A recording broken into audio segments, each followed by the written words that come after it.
আমার মা যেমন মারা গেছিল, আমার মায়ের অপারেশন করতে 10-15 হাজার টাকা লাগতো। আব্বা তো চাইছিলাম, আব্বা না দিয়ে নেশা করতে গেছে গা। পরে আমি কইলাম, মা আমার কিডনি বিক্রি করে তোমার বাসায় আলাই। না বাবা, আমার মরার টাইম তো হয়েই গেছে, তাহলে তুই পারলে আমার একটা কথা রাখ, তুই তোর ছোট বোনটারে কোনোদিন কষ্ট দিস না, কোনোদিন কষ্ট দিবি না, দিবিও না। আমি কইছি, আচ্ছা মা, আমি তোমার ওয়াদা রাখবো। আলহামদুলিল্লাহ রাব্বিল আলামিন ওয়াসসালাতু ওয়াসসালামু আলা সাইয়্যিদুল মুরসালিন ওয়া আলা আলিহি ওয়া সাহবিহি আজমাইন। সম্মানিত দর্শক মণ্ডলী, কাছে দূরে গ্রামে গঞ্জে দেশে বিদেশে যে যেখানে বসে আমাকে দেখছেন, সবাইকে জানাচ্ছি আন্তরিক মোবারকবাদ, প্রীতি, শুভেচ্ছা ও ভালোবাসা। আপনাদের সাথে রয়েছে আমি বরাবরের মতো মুফতি ওয়ালিউল্লাহ পাটোয়ারি।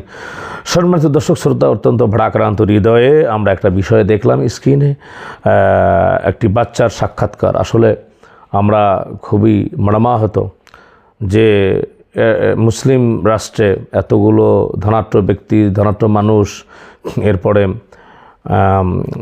রাষ্ট্র ক্ষমতায় মুসলমানরা থাকার পরেও এসব দৃশ্য আমাদের দেখতে হচ্ছে।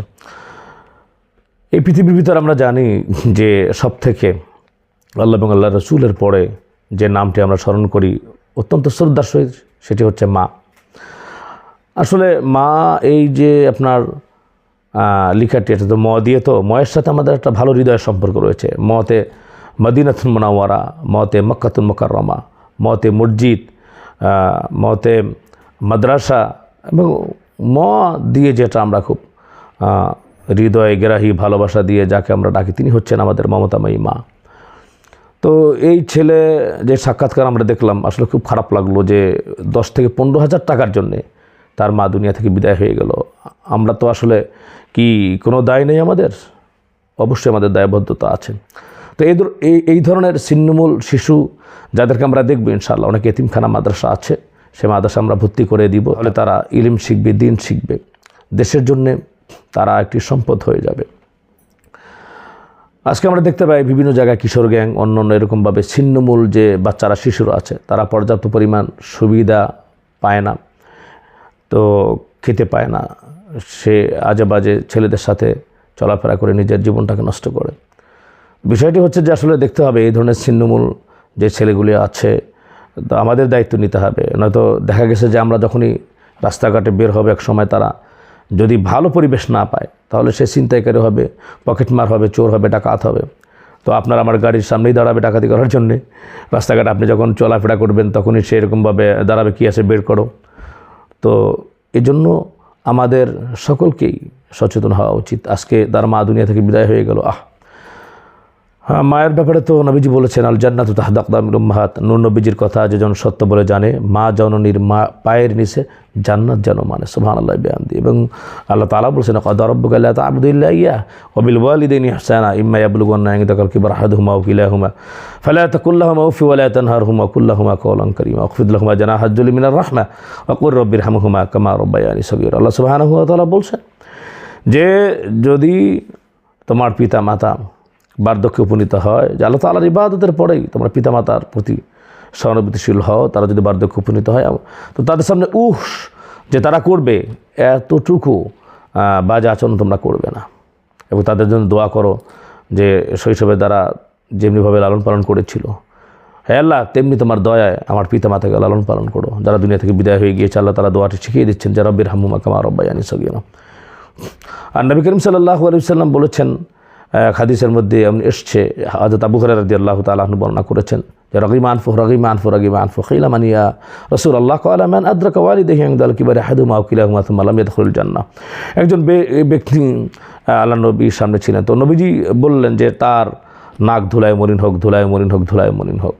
আমরা আগে জানি যে ধুলায় মলিন হোক মানে হচ্ছে সর্বনিম্ন অপমান। আগে চুরি ডাকাতি করলে বা অন্য কোনো বাজে কাজ করলে পঞ্চায়েতের মাধ্যমে বাজারে বা গঞ্জে বিচার হতো। তো বিচারের মাধ্যমে সর্বনিম্ন অপমান করা হলে তাকে বলা হতো যে নাকে খদ দিত অথবা জুতা পেটা করতো। তো নাকে খদ দেওয়া এটা সর্বনিম্ন অপমান। তো আল্লাহ নবী বলছেন সর্বনিম্ন অপমান হোক সে।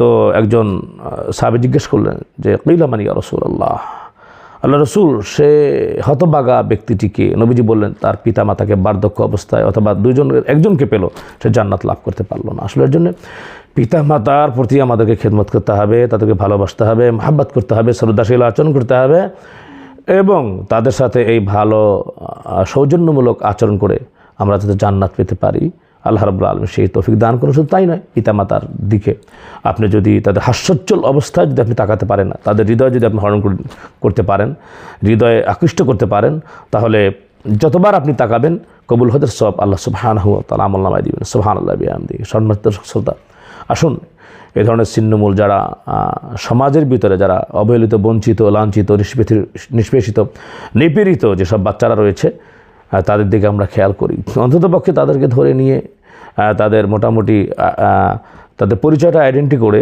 জাস্টিফাই করে আমরা আশেপাশে এতিমখানা মাদ্রাসা আছে তাদের সেই মাদ্রাসাগুলো যদি আমরা দিয়ে দেই, তাহলে এই ছেলেটি হিফজ পড়ে আলেম হয়ে দেশের একটি সম্পদ হবে ইনশাআল্লাহ। আল্লাহ তাআলা আমাদের সকলকে জেনে বুঝে অনুধাবন করে কোরআন এবং হাদিসের আলোকে যে কথাগুলি বললাম আমল করার তৌফিক দান করুন।